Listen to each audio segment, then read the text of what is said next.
याद बहुजन करेले कुर्बानिया के, याद बहुजन करेले कुर्बानिया के।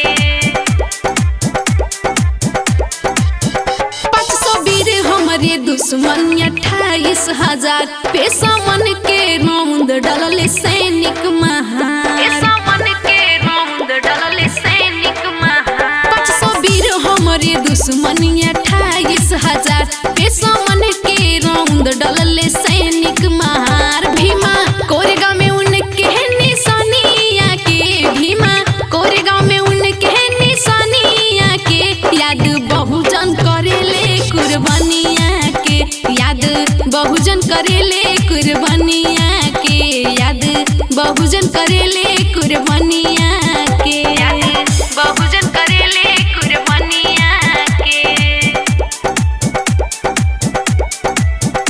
याद बहुजन करेले कुर्बानिया के, याद बहुजन करेले कुर्बानिया के।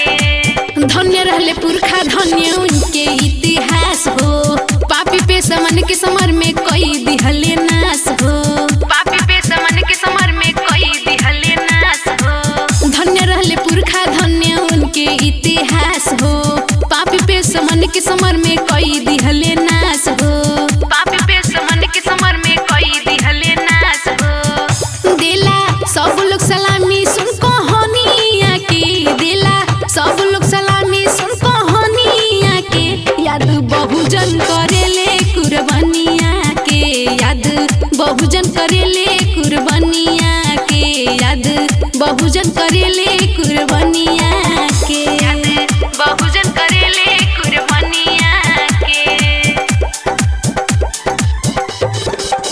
presented by बहुजन करेले कुर्बानिया के। खुश होला मन सुनी सुनी शौर्य गाथा, फूल जाला सीना गर्भ से चढ़ा होला माथा, फूल जाला सीना गर्भ से चढ़ा होला माथा। खुश होला मन सुनी सुनी शौर्य गाथा, फूल जाला सीना गर्भ से चढ़ा होला माथा, फूल जाला सीना गर्भ से चढ़ा होला माथा। नमन करे पवन वीर अभिमानिया के, नमन करे पवन वीर अभिमानिया के, याद बहुजन करेले कुर्बानिया के, याद बहुजन करेले कुर्बानिया के, याद बहुजन करेले कुर्बानिया के। 500 वीर हमारे दुश्मन 28,000 पेशा मन के रौंद डलले सैनिक महार। भीमा कोरेगांव में उनके निशानिया के, भीमा कोरेगांव में उनके निशानिया के, याद बहुजन करेले कुर्बानिया के, याद बहुजन करेले कुर्बानिया के, याद बहुजन करेले कुर्बानिया